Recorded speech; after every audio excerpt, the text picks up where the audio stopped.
I drifted through the dimly lit corridors of the celestial vagabond, the hum of the engine thrumming beneath my feet like a nervous heartbeat. Alone. Completely, achingly alone. Space, they say, is silent, but they forget about the sound of your own nerves echoing against cold metal. I wasn't exactly expecting company on this resupply mission. Routine deliveries, routine scans, routine solitude. That was my life until she appeared. The airlock hissed, a final sigh before the inner bay doors clanged open. I squinted at the shadow flickering in the entrance. For a moment, I thought I was seeing things. After 6 months in cryo-isolation pods and countless cups of recycled coffee, hallucinations were standard. But no. Not a mirage. She was real. She. Tall, angular, with skin that shimmered like a mercury tide under the fluorescent lights. The kind of shimmer that makes your eyes question whether light is reflecting off them or through them. And those eyes, hazardous emerald pools that seemed to track every nervous tick of mine. I coughed. Stupid human reflex. Not from fear, well, maybe a little, but mostly because I realized I had no idea what protocol existed for first contact with alien royalty who appeared without warning in a cargo bay. Standard procedure? Probably to faint. I didn't. Instead, I stood there like an idiot, hands half raised, wondering if waving politely might convey bravery instead of cluelessness. State your name, she said, voice smooth, layered with a rhythm I couldn't immediately identify. Not human. Not quite alien either. Somewhere in between, like an ancient song that had been taught in whispers through the stars. Her words carried weight. Authority. An expectation that I'd know how to respond, even though my brain was stuck on a single, useless thought. Wow, she exists. Jace. I managed. My throat dry, tongue clumsy. Jace Avery. Smooth Avery, very diplomatic of me. I should have said something witty, something that displayed the subtle charm of a seasoned smuggler, but instead. Jace Avery. The brilliance of my first impression. She arched one metallic brow, or what I assumed was a brow. She had a facial structure designed for intimidation and admiration in equal measure. Jace Avery. She repeated, almost as if tasting the name, analyzing it. I have heard stories of your species' resilience. Her lips curved into a smirk that could probably start solar storms. I frowned. Resilience? In what sense? Physically? Mentally? Emotionally? Sexually? The last one I hoped wasn't what she meant, and yet, judging by the faint hum vibrating through the deck beneath my boots, I wasn't entirely convinced I wasn't supposed to take it that way. A translator drone buzzed overhead, its mechanical voice breaking the tense silence. Caution. Subject shows elevated neurological stress indicators. Prepare for adaptive response. I nodded, uncertain whether the caution was meant for me or her. Probably me. Definitely me. You were alone, she said. Alone in a vessel that spans the width of a planetary system, unaccompanied. Do you understand the risk? I cleared my throat, trying to recall everything my training had told me about risk assessments, hazard protocols, and the acceptable margin of catastrophic failure. My brain drew a blank. Yes. I understand the risk, I replied, adding, mostly. She didn't blink. That unnerved me more than her actual presence. Mostly, she echoed, the word hanging in the air like a warning. Her eyes scanned me with surgical precision. I was about to speak again when she moved. Not walked. Moved. Her steps were smooth, calculated, almost hypnotic. Each one seemed to echo louder than the last, even in the cavernous bay. And then she stopped, just a hair's breadth from the crates I'd been checking. Not touching them. Just standing, the way a storm stands before it decides whether to break. You're not expecting company, are you, human? She asked. Her voice was softer now, teasing in a way that made my chest tighten involuntarily. I wanted to respond with sarcasm. Wait, something that showed I wasn't scared, but the words lodged themselves somewhere between my lungs and my teeth. Nope, I said finally. Too quick, too breathless. Completely alone. 100% by myself. Absolutely zero expectation of anyone appearing, and I stopped. I noticed her twitching the corner of her mouth, like she might be smiling or mocking or both. Possibly both. Curious, she said. Your species' courage is amusing. She glanced at the control panels around me, gesturing casually, yet every gesture carried the weight of someone who could dismantle the ship's systems just by thinking about it. And recklessly reckless, she added. I opened my mouth. Closed it. Opened it again. I guess that's me. It was pitiful. She didn't laugh. That would have been merciful. Instead, she leaned slightly closer, just enough that I noticed the subtle scent of something like ozone and spice. Dangerous, intoxicating, and entirely unhelpful. Show me, she said. Just that. 2 words, sharp, commanding, and somehow intimate. My brain started short-circuiting. Show her what? I wondered. Everything? Nothing? The contents of my lunchbox? My strategic genius? Her eyes didn't wait for clarification. They simply watched. Me. Every inch of me. And I realized, horrifyingly and thrillingly, that I had no idea what was expected. Protocol is useless now. My training had failed me. My instincts screamed at me to run. My curiosity chained me to the spot. You must trust me, she said suddenly, softer, almost a whisper. Or die on this ship, alone, with the silence. I swallowed. That wasn't much of a choice, really. Trust someone who just appeared out of nowhere.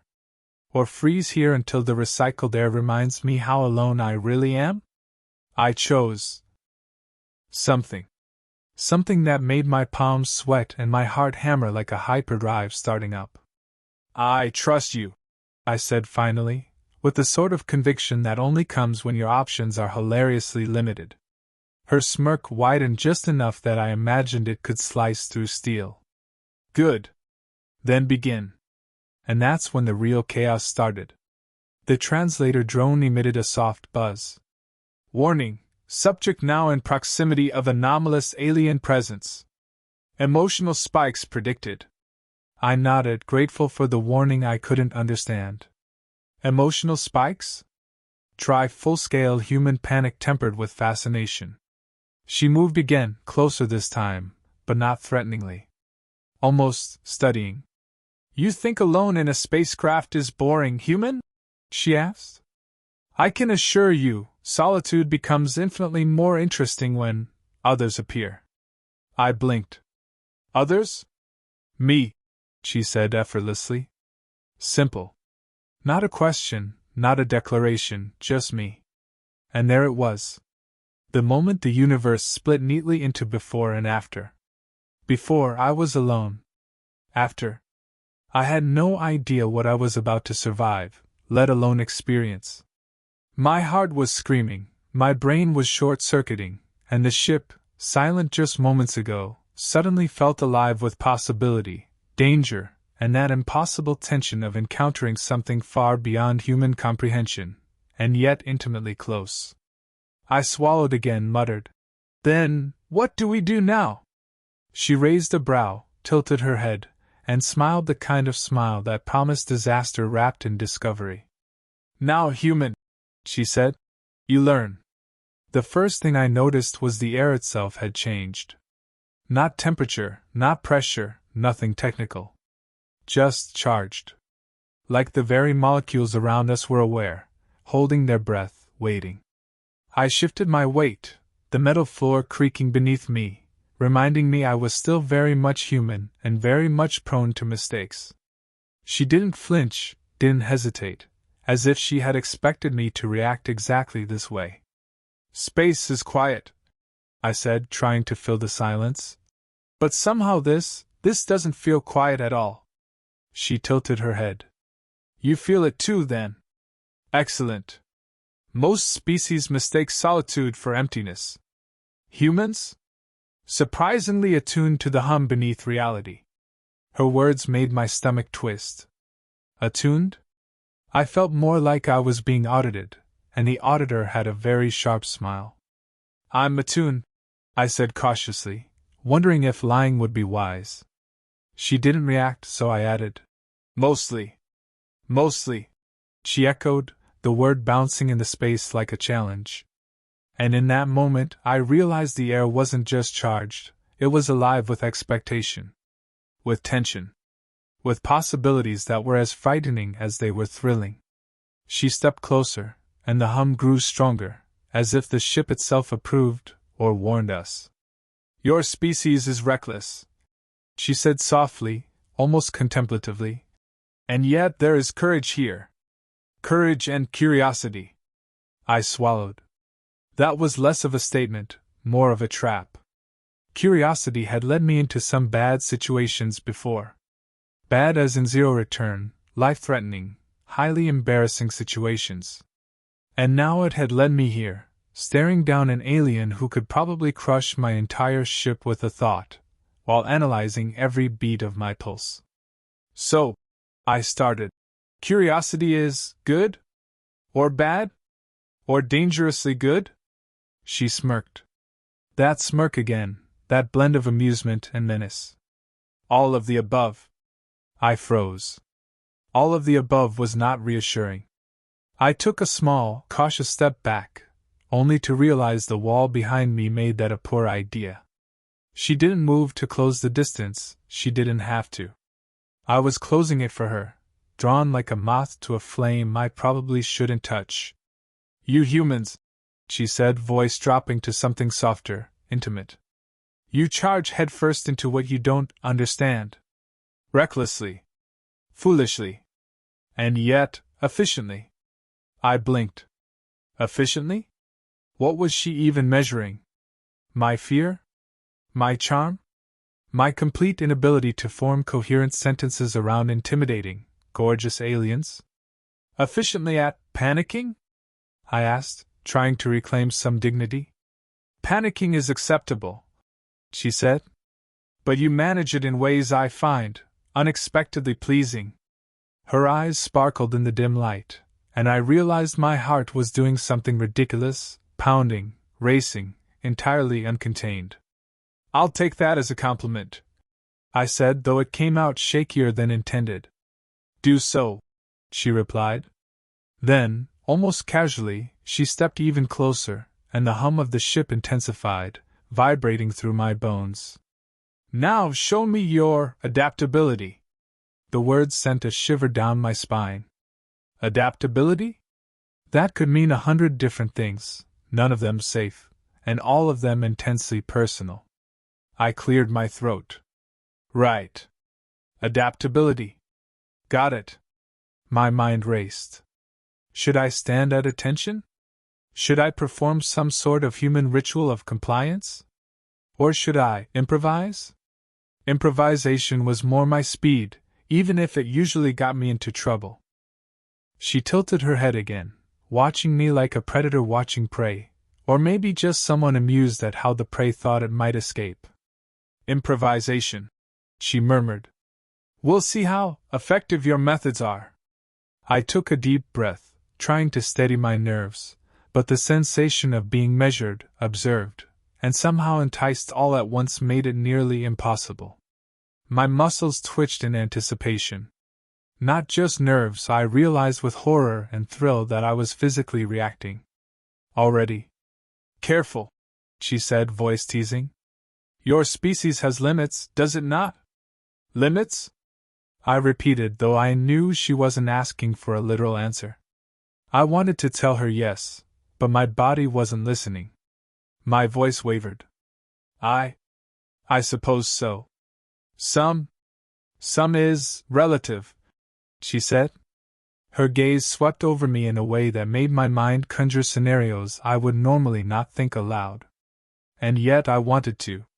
Somehow, impossibly, I wanted to. Before I could form another coherent thought, she extended a hand, not threatening, not demanding, but inviting. The smallest gesture, and yet it carried more weight than all the laws of physics I had ever studied combined. "Take it," she said. And I did. Not because I trusted her fully, but because I wanted to. Because the pull of curiosity, of that dangerous shimmer in her eyes, overpowered every cautionary tale I had been told about first contact. The moment our hands touched, the ship seemed to sigh. Or maybe that was just my imagination. Probably not. The air thickened, charged, vibrating between us. She didn't flinch. I, on the other hand, realized that the moment had already escalated far beyond any simple greeting. "You understand what comes next, human?" she asked. Her voice was soft but carried a subtle menace, an authority that made my spine straighten despite every instinct screaming retreat. "I think so," I said, though I had no idea if I actually did. My brain was short-circuiting between fear, fascination, and a dangerous spark of desire? No. Focus. Survival. Curiosity. Those were the priorities. Her lips quirked, amused. "Think carefully. Curiosity is rewarding, yes, but also punishing." I swallowed. Every instinct I had screamed danger, and yet my body betrayed me. Every nerve, every twitch, every reflex was tuned to her, to the small motions, the weight of her gaze, the subtle, intoxicating rhythm she seemed to carry without moving at all. She released my hand. Just like that. And I stumbled slightly, caught between relief and disappointment. "Stand still," she said, voice soft but firm. "Observe. Learn. Adapt." And then she moved, suddenly, fluidly, almost impossibly fast, circling me with a grace that made my head spin. The hum of the ship followed her, or perhaps the other way around. I wasn't sure anymore which was alive, the vessel, her or me. "Your species fascinates me," she said, stopping in front of me again, eyes locked. "So impulsive. So bold. And yet, so fragile in ways I didn't anticipate." "Fragile?" I asked, though I knew she meant more than the literal sense. "Yes. Emotionally. Mentally. Physically. And yet you endure. You persist. And somehow, that persistence is intoxicating." Intoxicating. That word made my chest tighten. It wasn't just observation anymore. I realized, with a mix of awe and panic, that whatever game we were about to play, whatever first contact she had initiated, it wasn't going to be simple diplomacy. It wasn't negotiation. It was something far more dangerous. "Then what do you want from me?" I asked, voice steadier than I felt. She leaned slightly closer, enough that I caught the faint scent of spice, metal, and ozone again. Her eyes bore into mine, unrelenting. "I want to see if your species lives up to its reputation," she said. And just like that, the game began. The hum of the ship seemed to swell around us, almost in rhythm with the quickening beat of my own heart. Every nerve ending screamed in anticipation, every instinct whispered danger, yet I was glued to the spot. She didn't move threateningly, not yet, but the tension she carried was enough to make even the most seasoned human crew member question their ability to breathe. "You are unusually calm," she said, tilting her head. The corner of her mouth quirked in that infuriatingly knowing smirk, as if she could read every fleeting thought I'd tried desperately to hide. "For a species known for panic under pressure, you manage, well." She let that well hang in the air like a challenge. "Calm is relative," I said carefully, though my palms were sweating inside my gloves. "Mostly. Depends on what pressure you mean." "Ah," she purred, voice softer now, like a note vibrating just beneath perception. "Then we must test the limits of your calm." Limits. That word made me shiver, because whatever she meant by it, I had a feeling the test wouldn't be theoretical. And yet, some perverse part of me, the part that had survived zero-gravity chases, pirate ambushes, and engine room fires, was excited. Thrilled. Curious. Alive. You understand, she said, stepping closer. That observation is not optional. Participation is required. I tried to smile, but it came out as a twitch. Participation. Not observation. Not casual. Full engagement. Whatever this was, I didn't have a manual. Not even a guess. I participate, I said finally, voice steadier than I felt, hoping my inflection sounded more confident than panicked. Good, she said, and suddenly the hum of the ship dropped, leaving a pregnant silence that pressed against my ears like a physical weight. Now show me how humans adapt under scrutiny. Scrutiny. Every fiber of me screamed watch out, but I had no choice but to comply. I straightened my posture, trying to exude confidence even as my stomach flipped. Under scrutiny, humans improvise, I said, voice quivering despite my effort. She tilted her head again, curious, studying, measuring. Improvise. Excellent. Then begin. I inhaled sharply, aware of the impossibility of what she demanded. Begin what? Coordination? Resistance? Seduction? Diplomacy? I had no clue. But whatever it was, I couldn't back down. Not now. Not after she had appeared, invaded my solitude, challenged my species. Her presence was overwhelming. Not just physically, though she was imposing, but something deeper, something primal. The air itself seemed charged, vibrating with an intensity that made my skin tingle. Every glance, every subtle movement, seemed to test my reflexes, my composure, my capacity for response. Relax, she said softly, almost teasing. Or you will fail before we truly begin. Relax. A simple word. Impossible. My body refused. My heart raced, my palms sweated, and yet I felt a thrill I couldn't name. And then, instinctively, I did the only thing that made sense. I mirrored her. Not her movements exactly, but her intent. Calm, confident, ready to respond. A small smile appeared on her lips. Ah, she said, voice warm but edged with amusement.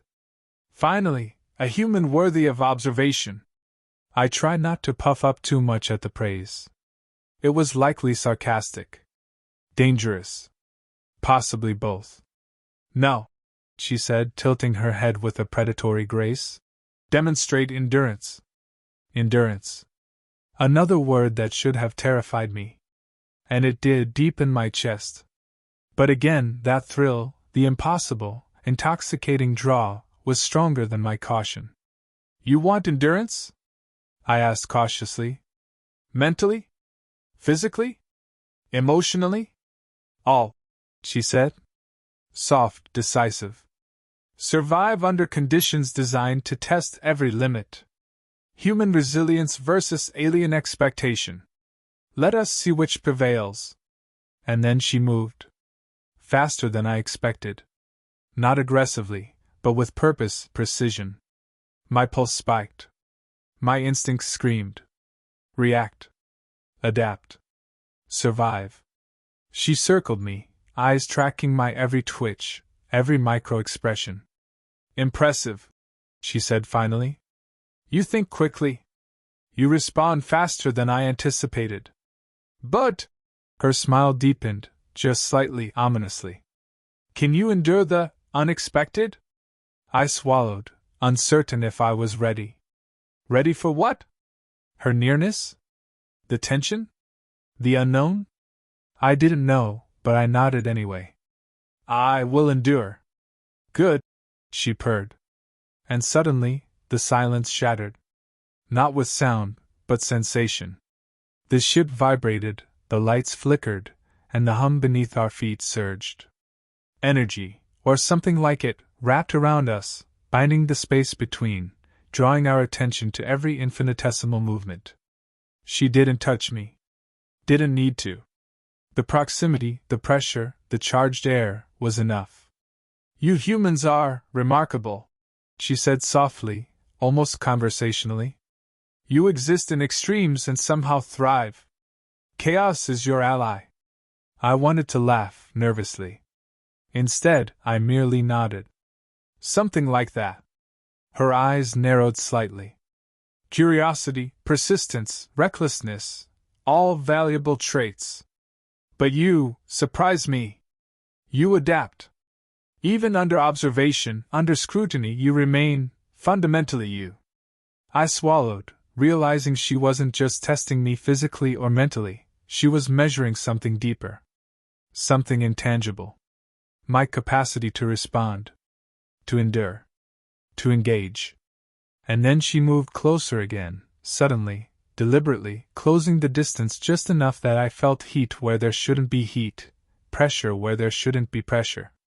My pulse accelerated. My thoughts scattered. Every instinct told me to step back, to create distance, but another part, the dangerous, reckless part, urged me forward. Do you enjoy this? She asked. Not accusingly. Not teasingly. Simply asking, her voice neutral but intense. I hesitated. Enjoy? How could I enjoy something I didn't understand? Something that defied logic, protocol, and every safety measure I'd ever been trained to respect? And yet, I did. In some impossible, chaotic, intoxicating way, I did. Her gaze softened for the briefest instant, a fleeting acknowledgement of the truth I hadn't dared admit aloud. Good, she said softly. Then we proceed. The ship hummed around us, alive with tension, anticipation, and possibility. I had no idea what would happen next, no idea how far this would go, or how much I could endure. But for the first time in months, maybe years, I felt truly present. Fully alive. And strangely, desperately, unashamedly curious. She extended her hand again. Not commanding. Not demanding. Inviting. I hesitated. And then, because instinct and fate and sheer human recklessness collided, I took it. Very well, she said, voice like liquid metal and spice. Let the test truly begin. The moment our hands touched, the air itself seemed to shift. Not temperature, not pressure, but something deeper, almost sentient, recognizing the connection. My pulse raced, a chaotic rhythm that mirrored the hum of the ship, and I felt an instinctive surge of anticipation. Not fear, not excitement, but something dangerously close to both at once. She studied me carefully, eyes narrowing, the faintest smile playing on her lips. You think you understand the stakes, she said softly, voice like liquid silk. You think you're prepared.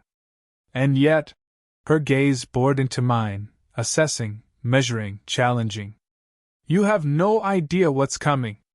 I swallowed hard. I've survived worse, I said, though every instinct screamed that what lay ahead was unlike anything I had encountered before. This was different. The threat wasn't just physical. It wasn't just mental. It was all-encompassing. Every nerve ending screamed attentiveness, every thought sharpened by sheer, unrelenting focus. Her hand tightened slightly in mine, a signal both subtle and commanding. Good, she said. Then you will endure. And you will adapt. Or perish. Perish. The word made my stomach twist, but it also ignited a strange thrill. My species had survived through recklessness, ingenuity, and adaptability. Could we survive her? Could I survive her? The ship responded almost immediately, the hum deepening, the lights flickering in synchrony with the tension between us. I realized I wasn't just standing in a vessel anymore. I was standing in a living experiment, the variables entirely unknown, and the stakes far beyond anything I could calculate. Focus, she said, voice calm but layered with authority. Observe the environment. Predict the outcomes. Adjust.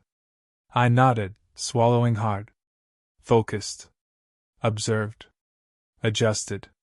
My body tensed, muscles coiled like springs, ready to respond, to react, to endure whatever came next.